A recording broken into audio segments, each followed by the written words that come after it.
आप देख रहे हैं वाव की आवाज, मैं साकेत सिंह। जैसा कि आज मिसिक गांव जो है चर्चा में है, वो है गोल्डी की वजह से, जो थाईलैंड से मेडल जीत कर आई है। एक गोल्ड और 2 ब्रॉन्ज मेडल जीत कर आई है।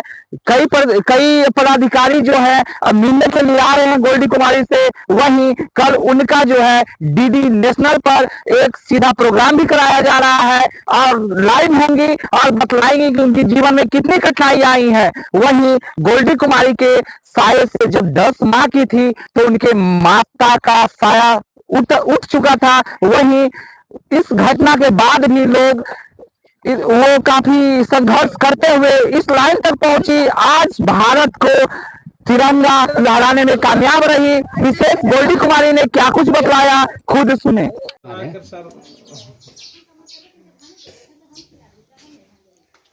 एक आवाज में बोले कि ट्रैक सूट।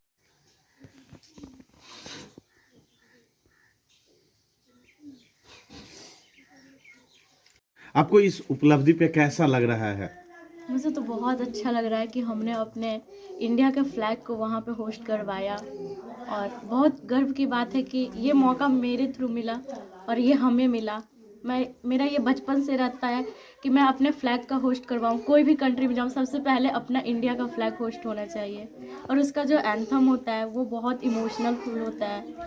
तो ये मुझे बहुत ज़्यादा खुशी दिलाई थी उस दिन जब मैंने फर्स्ट मेडल लाई थी, गोल्ड मेडल, और इंडिया का फ्लैग होस्ट हुआ था और अपना नेशनल एंथम जब चला था। सबसे पहले आपको ये स्पोर्ट्स में शॉट पुट, जेवलिन, इसमें कब इंटरेस्ट आया आपको कि मेरे को इस गेम में पार्टिसिपेट करना है, इसके लिए खेलना है? मैं अपने स्कूल में जब 8th क्लास में थी, संत पॉल इंग्लिश स्कूल में, उसमें मेरे को वहाँ पे एनुअल स्पोर्ट्स डे होता है, उसमें हमने पार्टिसिपेट करा था। और शॉट पुट मेरा फर्स्ट इवेंट थी जिसमें हमने गोल्ड मेडल लाया था।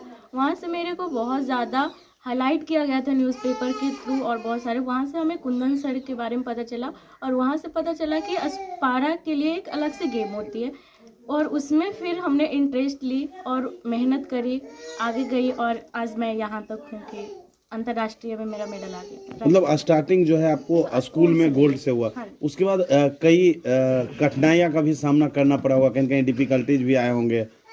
हाँ, कभी कुछ वो भी शेयर करिए। डिफ़िकल्टीज यही आता है कि मेरे को पहले कोई टेक्निक वगैरह तो नहीं थी, फिर मेरे को कोचेस मिले, तो यही थी कि कोच अभी भी बहुत कम है। अच्छा, ये हरनौत में आप पर डे प्रैक्टिस करने के लिए, जैसे आपके गार्जियन बता रहे थे कि सुबह सुबह यहाँ से पर डे जाते थे, फिर वहीं से कंटिन्यू स्कूल भी जाते थे, तो किस तरह से कैसे मैनेज करते थे? सुबह सुबह जल्दी उठना पड़ता था। हमारा स्कूल अगर 7:30 से रहते थे तो हम 5 o'clock उठ जाते थे। यहाँ से हम हरनौत की जो फुटबॉल स्टेडियम है वहाँ पे जाकर हम प्रैक्टिस करते थे। वहाँ से फिर हम अपने स्कूल में जाकर अपना स्टडी कंटिन्यू करते थे। आगे क्या लक्ष्य है? आगे तो ओलंपियाड बनना है, लक्ष्य तो यही है। और भी जो लोग आपसे कहीं न कहीं प्रेरित हो रहे हैं, तो उनके लिए क्या मैसेज होगा? प्रेरित यही हम मैसेज यही देना चाहेंगे कि अपने आप को कम मत समझो, कोई भी परिस्थिति में हो कम मत समझो। आप अगर जिस फील्ड में भी अच्छे हो उस फील्ड में आप करो और अपना देश का नाम रोशन करो, बस। खिलाड़ियों को के बीच किस तरह से आप उनको मार्गदर्शन करना चाहेंगे? खिलाड़ियों को हम मार्गदर्शन यही कर रहे हैं कि मतलब आप अपने कठिन जिस लक्ष्य को लिए उतरी थी, किस तरह से आप उनका मार्गदर्शन करेंगे? कभी हौसले से हारना मत, अपने आप पे भरोसा करना कि हम भी कुछ कर सकते हैं। ऐसा नहीं कि हम कुछ नहीं कर सकते, अगर अपने आप पे विश्वास होगा तो कुछ भी कर सकते हैं हम। Thank you. राष्ट्रपति आपको सम्मानित करेंगे, तो उस समय अगर आपको मौका मिलेगा तो क्या कुछ उनसे बात करना चाहेंगे? हम तो यही बोलेंगे कि हमारे बिहार में टैलेंट की कमी नहीं है, बस प्लेटफॉर्म की कमी है, और वो प्लेटफॉर्म आप दे तो ज़्यादा अच्छा रहेगा इंडिया के लिए। आपकी पोती जो है जीत के आए हैं, खुशी की बात है। हाँ, कब आपको लग रहा था कि ऐसा मेडल ये जीत के आएंगे? हाँ, हमको लगा था। कहिया से लग रहा था? जहिया से यहाँ से कलकत्ता गया था ना। हाँ, अथी हम जीत करके आएंगे। हाँ, आपकी जीत के आइएगा। हाँ, गणेश जी के नाम लीजिएगा, हनुमान जी के नाम लेते रहिएगा जी जी। खेल हम कहा था कि वहाँ जाइएगा ना तो खेल हनुमान जी का नाम लीजिएगा, गणेश जी के हम कहे थे जी। थाईलैंड जाइएगा ना जी, तो खेल के जब शुरू होगा तो आप कहिएगा कि गणेश जी इसका लक्ष्य आप रखिए, भगवान को याद करिएगा, हाँ, जीता देंगे हाँ, भगवान। हाँ। क्या नाम हुआ आपका? रामकृष्ण प्रसाद।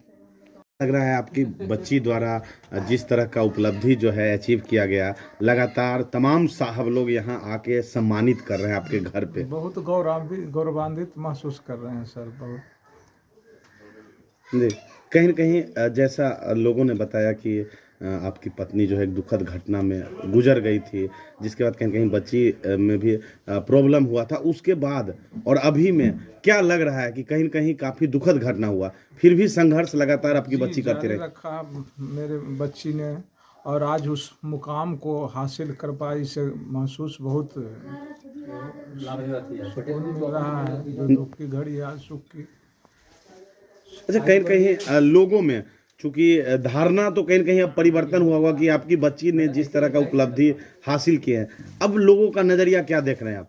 अब तो नजरिया बदली है सर। पहले जिस दृष्टि से लोग देखता था इस बच्चे को, आज उस दृष्टि की मुकाम से आज बहुत हर्षोल्लास के साथ आदमी लोग आ रहे हैं, जा रहे हैं। और गांव में जब से सुबह उतरी है ट्रेन से, जी, जब से बहुत चर्चे का विषय है हमारे गांव में कि गोल्डी वहां से थाईलैंड से जीत के आई थी और कलकत्ता साई में गई थी, उसके बाद आ जाएगी।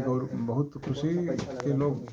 कहीं न कहीं अब आपकी पुत्री, केवल आपकी पुत्री, पूरे देश को गर्व है उन पर, तो कैसा लग रहा है? बहुत बढ़िया लग रहा है सर। जी जी, क्या नाम हुआ सर आपका? संतोष कुमार। चाची, कैसा लग रहा है? आपकी पोती गोल्ड मेडल जीत के आए हैं। बहुत खुशी का बात है। हाँ, कहीं न कहीं जब आप लोग बच्चे होंगे उस समय जिस तरह से भेदभाव होता था लड़का लड़की में कि केवल बेटा को खेलने देना है, और अब बेटी ने कहीं न कहीं मेडल जीत के लाए हैं। ऐसा बेटा मुझे कभी नहीं सोचा था। जब आप बच्चे थे उस समय भेदभाव होता था? बेटी को बेटा बना करके ही सम्मानित किया है उसको। वो बहुत आप पोती को बेटा की तरह बढ़ के मानते थे? बेटा कभी नहीं मानता था बेटी इसको। जी, हाँ, बेटा बनाता। लेकिन कहीं न कहीं पहले के समय में तो भेदभाव होता था। हाँ, पढ़ाना लिखाना एक समान देते थे, कभी तरसे नहीं दिया, माँ नहीं थी तब। जी, नहीं, कोई चीज की कमी नहीं दिया था। ये दुखद घटना कैसे हुआ था? तो ट्रेन में कट गई थी, बख्तियारपुर में ट्रेन रुकी नहीं। जी, हम लोग तो टिकट लिए हुए थे। जी, यही गलती की इसके चलता ट्रेन। साथ में आप भी थे उस हाँ, समय? हम ही थे। बच्ची को हम ही ले लेते, इसके जी। माँ हमसे ले लिया। जी, माँ नहीं लेते तो बच्ची मेरा नहीं कटता। कितने वर्ष की थी उस समय? 10 महीने की थी। 10 महीने की थी गोल्डी उस समय। डिब्बा के